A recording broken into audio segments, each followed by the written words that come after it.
the stars in the sky, babe, I'm home. Say Ladies and gentlemen, welcome back to another episode of Car Ride Reactions, the show where we react to the latest movies on the car ride home. We just got out of The Dog Stars, a movie based on a Ridley Scott book, I believe, and starring Jacob Elordi, Margaret Qualley, and Josh Brolin. All right, Ken, let's get into the blind rankings on 3. 1, 2, 3.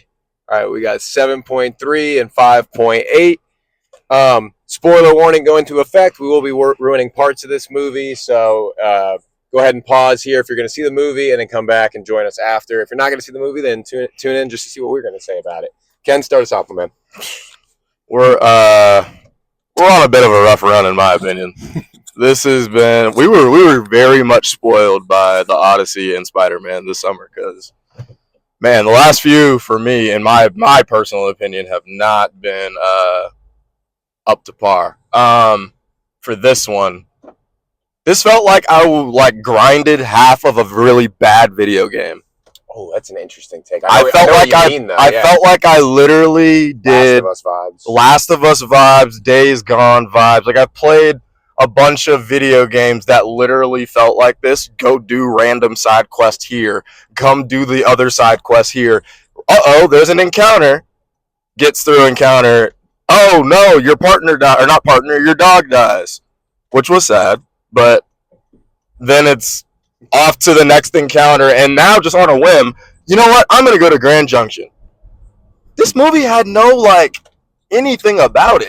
It's literally just, him doing side quests. He literally said at one point, when Wong, who was randomly in this movie for no reason. For 4 minutes. Literally no reason, other than just collecting a paycheck, I guess. Good for you, brother. He literally asked him, he's like, well, you don't have to stay if you don't need the help. And he was like, I'm just looking to stay busy. That's all he was trying to do all this movie, was stay busy. Because, my goodness, there was no point of anything that they were doing at all. Yeah. Man, I think I see exactly why the critic scores were so low. This was rough. Other than it looking amazing and, some really, really cool shots of Colorado and stuff, I don't have much positive to report back from this one. There was just of your very average survival movie film, and if you've played any survival video game, you'll feel like you played that right now, at least in my opinion. So I actually like the video game take because I know exactly what you mean by that. Now, I will say, allow me to provide maybe a different take on this movie, because I actually liked it. I didn't give it the best score in the world because, like you said, if you've seen kind of a post-apocalyptic movie before, this is not anything too different or anything that stands out. But what I liked about the movie, or why I was engaged with it, was the movie's kind of about a guy who, in this post-apocalyptic world, is really looking for his reason to stay alive. That's why he was obsessed with the Grand Junction thing. He was a guy, to me, who he really loved his life. He wasn't a guy who had this flawed past or anything. He loved his wife, he loved his dog, he loved the family he was building, and just all that was ripped from him. So, to me, he was kind of in search for, even when he was living with, I forget the guy's name. Josh Brolin, yeah, I forget his name in the movie. Started with an M, I'm pretty sure, or Bansby or something like that. Anyway, he was telling him, he's like, life wasn't like this. It wasn't supposed to be like this. And of course, Brosnan's character, it was always like this. We just took the mask off. So I think that's what I found interesting about it, was even though he was a super depressed guy and everything, and he was talking about killing himself and flying into the side of the plane, I was just kind of engaged with that aspect of a character who, he was a guy who, he had it all, he lost it all, he was desperately trying to cling to things, and just the world kept giving him reasons not to, other than the fact he met a couple new friends in the movie. But that being said, Jacob, all right, so a quick question I want to ask you, because I think this is your first time seeing Jacob Elordi act, right? Yeah. Okay, what were your thoughts on him as an actor? Underwhelming. Okay, I'm glad you said that, because I thought he phoned in some scenes in this movie. There were some scenes where I thought he did a good job acting, but I was like, dude, you're my guy, and you're phoning in some scenes here. I think that's a lot of part of why my score is low. I wasn't engaged with any acting. Any of the acting to me felt lazy.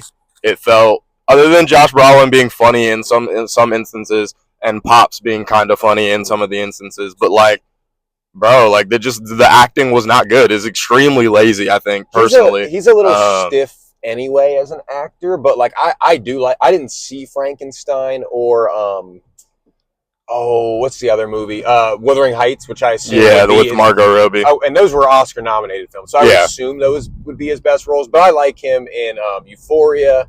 I liked him in there was something else I saw him in, but I typically like him, and I was underwhelmed with him as an actor. So like I'm almost like disappointed that's kind of your first taste of him, because there were some scenes that I was like, this ain't it, bro. And there were other scenes where I was like, that's the guy I know. That's the good actor I know. But anyway, to get back into what I was saying, that was one of, I thought he phoned in some scenes. That was like a complaint I had with this movie.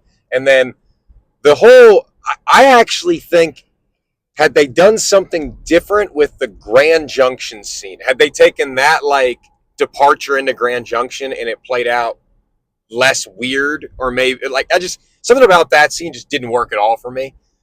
But if they had found a way to make that scene work, I probably would have given this close to like an 8 or maybe a little bit higher. But that was a big miss in the movie. 100%. And my suggestion to piggyback off that, what could have been cool was obviously the Raiders that end up coming and attacking Josh Brolin's place. They all had the same like tattoos on like their back and stuff. Yeah. That same symbol, those same symbols were the exact same symbols that were on the hospital when not hospital, the Denver Athletic Center, when he was there in the very beginning of the movie. Yep. He took the picture of it, showed the bodies and everything. What could have been cool is if when they fly to Grand Junction, now they've been tracking them all this time. That's why they've been getting closer and closer to Denver and closer to Erie, where he was. If it would have been cool is if they show up to Grand Junction and now it's like that group, like not the weirdo freaking cult. Oh, like it's not I do like not that. The weirdo incestual cult or whatever, but it's actually the crazy Raiders, and it's like a legitimate thing. And now they flew into something completely unarmed. They have no idea what's coming. Like, there was very much opportunity for that movie to be good, in my opinion. And, like, man, they mismanaged and fumbled that ball. That would have been a cleaner, like to find a way to make because we got the Grand Junction thing was weird because it felt like it was a second antagonist group we got for no reason other than to, like, kind of, like, just shatter what he was kind of, like, going towards the entire movie. So it just would have given at least some, like, meaning to, like, again, like, taking the picture of the Raider group in the very beginning and like their markings and everything. It's like that could have been your main antagonist the entire movie. Make it a callback. Honestly, for a half second, I was thinking Seema and Pops were a part of that Raider group. Oh, because of the tattoo. I was looking at the tattoo sideways too. Again, I'm like thinking this movie is gonna be good. Like, it's gonna catch me in an instance where I wasn't ready for it, and it's gonna be really good. And I'm hoping that that's what that was. Nope, not at all. They're just some random people that happen to be aggressive at first, but then they're actually cool after the end of it. Like, just no meaning at the end of the day for me.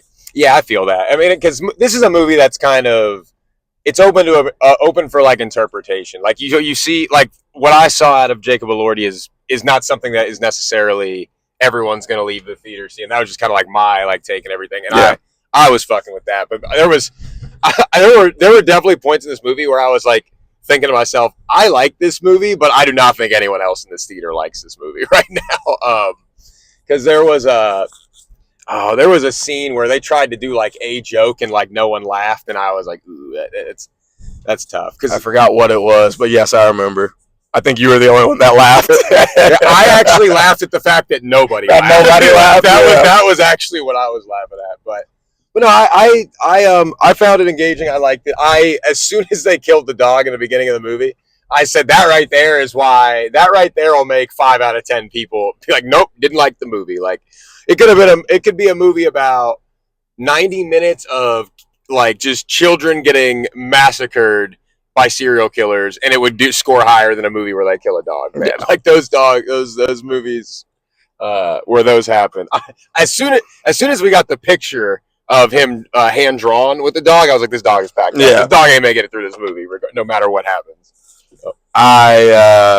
I'm just disappointed. I had some pretty high hopes for it personally. I thought it was going to be a nice sleeper to end this month or end this kind of summer run that we were on, and it did not live up to my expectations whatsoever. I'm underwhelmed. I liked it, but I was really, when the trailer for this dropped, we were like we thought this could be like one of the gems of the year kind of thing, like that people weren't really talking about. Yeah. But it looked good.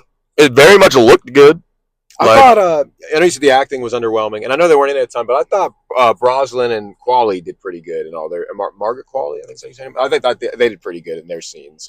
But yeah, everything else is kind of whatever to me, acting wise. But I like the idea. Like I said, it's just if you like post-apocalyptic, people have lost everything kind of movies, this is to me, it's pretty middle of the road one.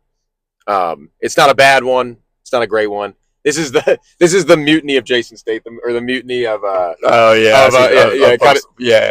the same thing. Like, I maybe like this more than I like Mutiny, but kind of the same thing, where it's like it's got the bare minimum of what I like for a movie about the end of the world, but didn't do a ton to like stand out from the others. Yeah. So it's honestly, I mean, if you want to go see it, to me, go check it out in theaters, but you also be aware that you may have Ken's reaction and be like, that was not it. Especially since this is a weekend where there's some random like gems, like Coyote vs. Acme's out, Buddy's coming out.